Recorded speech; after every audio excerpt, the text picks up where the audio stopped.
आंतरवली सराटेसारख्या एका छोट्याशा गावातून जो मराठा योद्धा होता, जे मराठा योद्धा होते आपले मनोज जरांगे पाटील यांनी जो मराठा आरक्षणासाठी लढा सुरू केला होता, तो लढा आज मराठ्यांचं भगवं वादळ घेऊन मुंबईच्या वेशीवर धडकला आणि सरकारला त्यांच्यासमोर गुडघे टेकावचे लागले। हे संपूर्ण आज महाराष्ट्रानं पाहिलेलं आहे आणि त्याचेच प्रतिसाद आणि त्याच्याच जल्लोषासाठी आज सकल मराठा समाज हा महाबळेश्वरमधील छत्रपती शिवाजी महाराज चौक या ठिकाणी उतरून या सरकारचा जो कालचा सकारात्मक निर्णय होता त्याच्यासाठी हा जल्लोष सुरू आहे।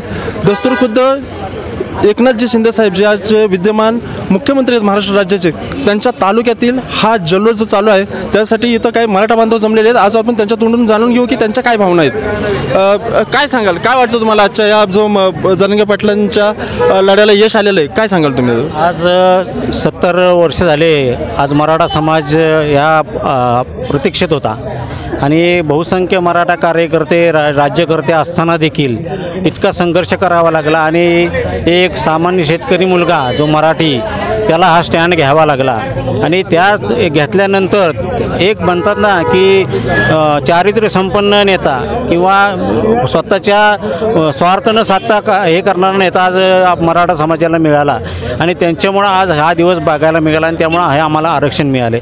आम्ही इतके वर्ष प्रतीक्षित होतो ते त्याचं प्रतीक्षेचं फळ आज आम्हाला इथे या ठिकाणी मिळालेलं आहे। आणि आज लोक म्हणत होते की मराठा म्हणजे काय, पण आज 1 कोटी मराठा जमून की मराठा काय करू शकतात ते ह्याची जी झलक आहे ती जरांगे पाटील यांच्या नेतृत्वाखाली आम्हाला लाभली आणि अख्ख्या जगाला दाखवून दिलं की 1 मराठा लाख मराठा असतो तो 1 लाख मराठा कोटी मराठा होतो त्यावेळेस काय घडतं।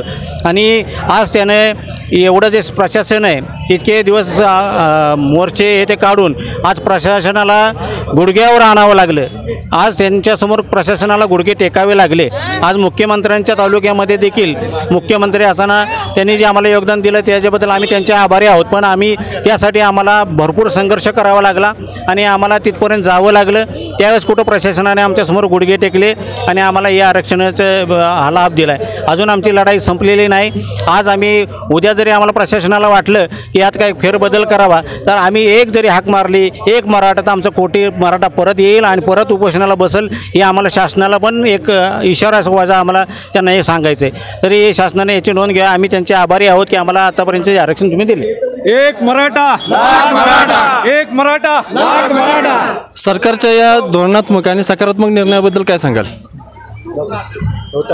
महाराष्ट्र हा मराठ्यांचा महाराष्ट्र असून आरक्षणासाठी मराठ्यांनाच इकडे झगडावं लागतं आहे, तर मला सांगावं लागतं आहे की जरांगे पाटलांमुळे हा चांगला योग आला आहे आणि हा लढ्याला शेवटपर्यंत आम्ही साथ देऊ। सगळे महाबळेश्वरकर जरांगे पाटलांचं अभिनंदन करतो। 1 मराठा लाख मराठा। काही मराठी रणरागिणी ज्या या लढ्यामध्ये सामील झाल्या होत्या त्याही देखील आपल्या इथं आहेत, त्यांच्याकडून जाणून घेऊ आपण। ताई, काय वाटतं तुम्हाला? 1 मराठा लाख मराठा। जरांगे पाटलांचं खूप खूप अभिनंदन। जरांगे पाटील साहेब हे खरंच देव माणूस आपल्या मराठ्यांना भेटलेले आहेत आणि असेच देव माणूस पुन्हा आपल्याला कधी भेटणार नाही, तर त्यांचा सगळ्या आपल्या मराठी लोकांनी पूर्ण साथ द्यावी आणि आपल्या पुढच्या पिढीचं, मुलांचं, नातवंडांचं, परतुंडांचं, पुढच्या पिढींचं जरांगे पाटलांमुळे भलं होईल। आज त्यांच्यामुळे आपल्याला आरक्षण मिळेल। त्यांना आज देव माणूस म्हणायला काही हरकत नाही आहे आणि खरंच ते आपले मराठी माणसांचे देव माणूसच झालेले आहेत। प्रथमतः आपले देव माणूस छत्रपती शिवाजी महाराज, दुसरे देव माणूस आहेत हे जरांगे पाटील। त्यांना मी नमस्कार करते आणि इथून त्यांना मी आभार मानते की खूप तुम्ही अतिशय सुंदर काम केलं। धन्यवाद। जय महाराष्ट्र। 1 मराठा लाख मराठा। सर, काय सांगाल?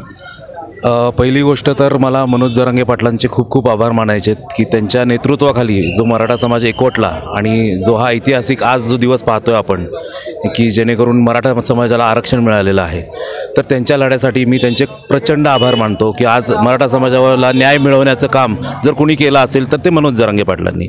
एक गोष्ट आपण इथं विसरू शकत नाही की 22 तारखेला एक दिवाळी झाली, आज ही एक दुसरी 27 तारखेला एक दिवाळी होत आहे आपल्या हिंदू समाजासाठी, मराठा समाजासाठी। हा एक खूप मोठा उत्सवाचा क्षण आहे जो आम्ही महाबळेश्वरवासी, आमच्या भगिनी, आमच्या ताई सगळ्या मिळून आम्ही साजरा करणार आहोत महाबळेश्वरात। या तालुक्याचे भूमिपुत्र मुख्यमंत्री माननीय एकनाथजी शिंदे साहेब यांनी हा धाडसी निर्णय घेतला आपण बऱ्याचदा ऐकलं की बरेच मराठा मुख्यमंत्री होऊन गेले, पण निर्णय घेण्याची क्षमता किंवा समाजासाठी कळकळीने न्याय देण्याची जी ताकद किंवा जी ओढ माननीय एकनाथजी शिंदे साहेबांच्यात आहे, ती आज त्यांनी खऱ्या अर्थाने वाशी येथे जाऊन दाखवली आणि जे परिपत्रक दिलं आहे त्यामुळे त्यासाठी मी माननीय एकनाथजी शिंदे साहेबांचाही प्रचंड प्रचंड आभारी आहे. जय हिंद, जय महाराष्ट्र, एक मराठा. सरकारनं जो हा धोरणात्मक आणि सकारात्मक निर्णय घेतलेला आहे त्याबद्दल आज ह्या महाबळेश्वरमधील मराठा बांधवांच्या ह्या होत्या काही बोलक्या प्रतिक्रिया. कॅमेरामन संदीप देवकोळेसह मी संजय चोरगे, मी मराठी क्रांती, महाबळेश्वर. यानंतर इथेच थांबूया. ताज्या घडामोडींसाठी पाहत राहा मी मराठी बातमी महाराष्ट्राची.